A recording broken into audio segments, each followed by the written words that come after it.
Baik, saya mulai presentasi saya. Assalamualaikum warahmatullahi wabarakatuh.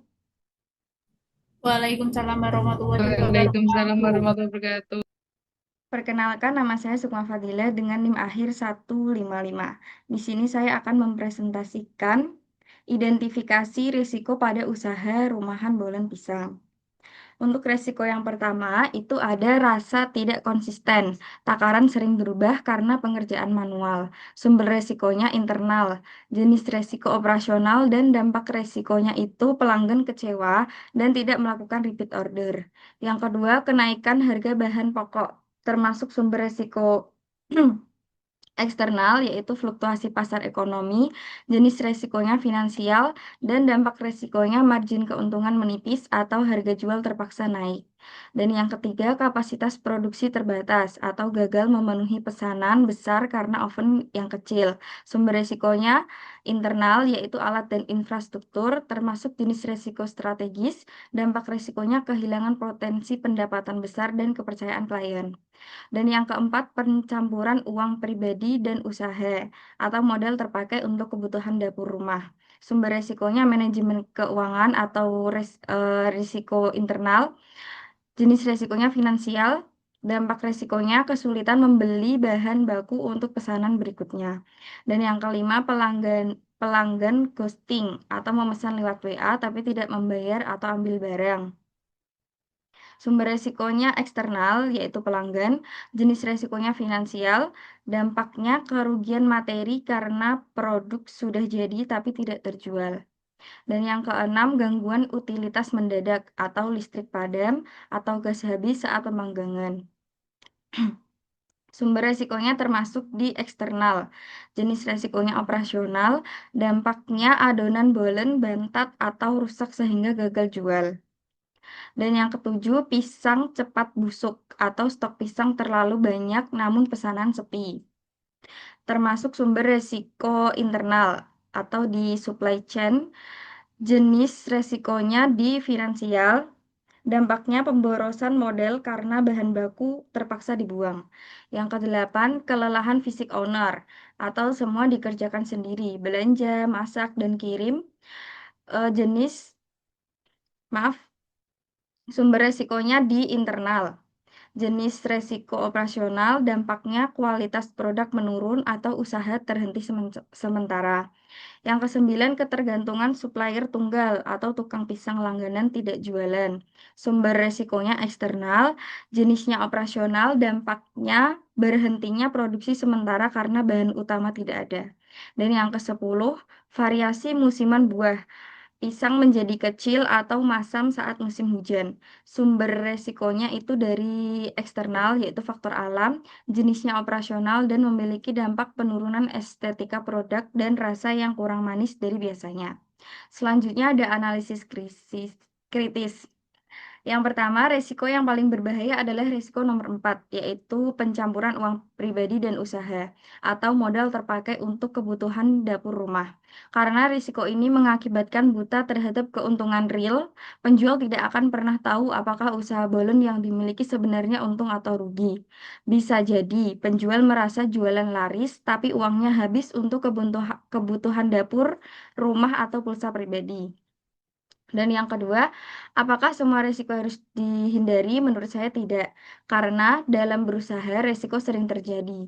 Risiko terjadi untuk membuat diri belajar menjadi lebih baik lagi. Jika tidak terjadi risiko, usaha yang kita lakukan akan stuck dan tidak berkembang.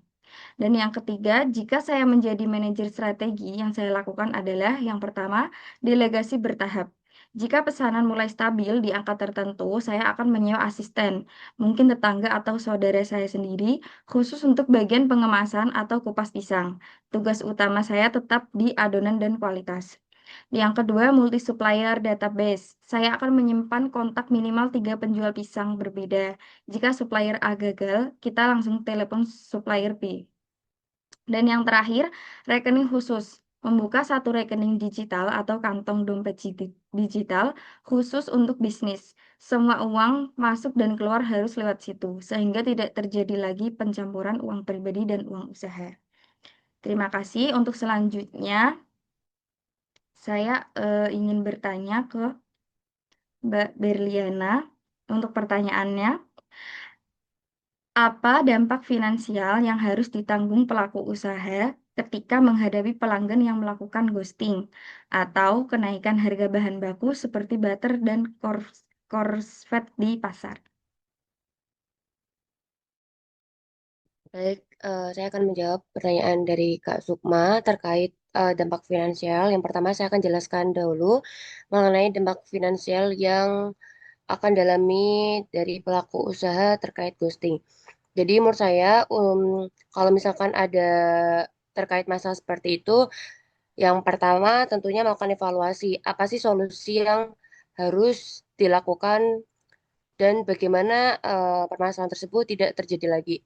Jadi pasti berdampak finansial sekali kepada pelaku usaha, tentunya mengalami kerugian. Makanya agar tidak mengalami kerugian yang sangat besar, seharusnya dari pihak pelaku usaha itu menerapkan sistem DP 50%. Kemudian jika memesan harus melakukan sistem DP 50% dan jika udah pengiriman H-1 sebaiknya apa dari pelaku usaha itu memberikan reminder kepada pembeli untuk segera melakukan pelunasan 50% tersebut. Atau pelunasan 50% itu bisa dilakukan saat pengambilan barang. Kemudian yang kedua, saya akan menjelaskan juga apa dampak finansial dari kenaikan bahan baku. Tentunya bahan baku itu mengalami kenaikan sulit ditebak.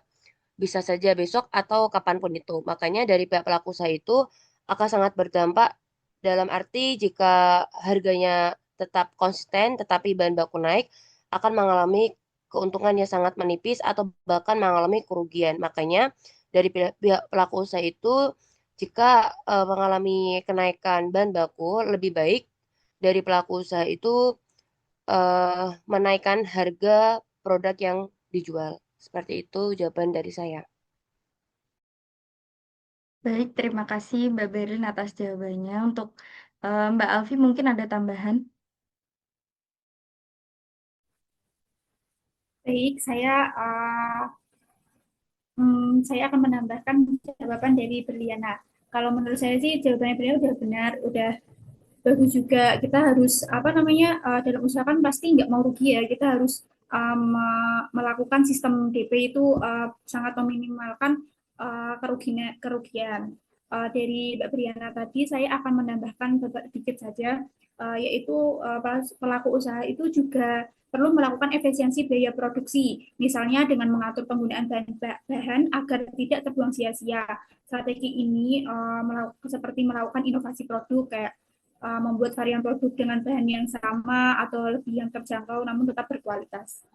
Itu saja yang bisa saya tambahkan dari jawaban dari Mbak Briana. Mohon maaf bila ada kurang atau salahnya. Baik, terima kasih Mbak Alfi dan Mbak Berliana. Untuk selanjutnya, saya membuka sesi pertanyaan. Ada yang mungkin ingin bertanya? Oke, izin bertanya Mbak Sukma. Jika pemilik usaha sebenarnya sudah menyadari resiko dari pencampuran keuangan, tapi belum juga melakukan perbaikan. Menurut Mbak Sukma, apa saja faktor yang menjadi penghambat dan bagaimana cara yang paling efektif agar pemilik usaha bisa mulai menerapkan pengelolaan keuangan yang lebih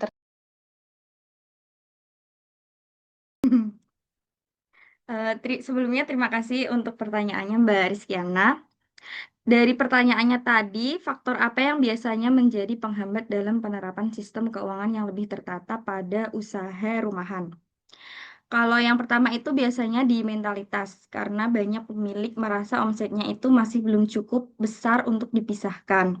Ada rasa malas karena menganggap, toh uangnya balik lagi ke saya, jadi ngapain perlu dipisah-pisah gitu. Atau mungkin eh, apa pencatatannya itu dianggap beban tambahan gitu. Terus untuk selanjutnya ada kebutuhan domestik yang mendesak. Dapur rumah dan dapur bisnis seringkali menyatu. Sangat mudah untuk mengambil uang kembalian pelanggan demi membeli token listrik atau kebutuhan dapur rumah tangga. Sebentar saja yang akhirnya tidak pernah diganti. Dan yang terakhir ada belum menentukan gaji sendiri. Jadi Pemilik sering merasa semua sisa uang di laci itu adalah miliknya. Tanpa adanya gaji tetap untuk diri sendiri, garis pemisah antara uang modal, uang operasional, dan uang pribadi menjadi kabur. Cara mengatasinya itu, yang pertama, pisahkan keuangannya segera. Jangan campur uang di satu dompet atau satu rekening bank. Untuk itu bisa buka satu rekening bank digital yang biasanya bebas biaya admin, khusus untuk transaksi bolen. Semua uang masuk dari pelanggan dan uang keluar untuk belanja bahan wajib lewat sana. Dan yang kedua, bisa terapkan sistem gaji. Tentukan angka realistis untuk gaji bulanan Anda sebagai karyawan di usaha bolen tersebut. Dan yang terakhir ada gunakan aplikasi pencatatan sederhana, yaitu gunakan aplikasi pembukuan UMKM gratis seperti Buku Warung atau Labamu. Catat pengeluaran segera setelah belanja bahan baku, bahkan saat masih di parkiran pasar. Bagaimana Mbak Rizkyana? Apakah sudah cukup? Sudah cukup, Mbak Sukma. Terima kasih. Baik, terima kasih semuanya yang udah hadir di presentasi saya siang ini. Saya tutup. Wassalamualaikum warahmatullahi wabarakatuh. Waalaikumsalam. Waalaikumsalam Warahmatullahi warahmatullahi wabarakatuh. wabarakatuh. Sangat memuaskan.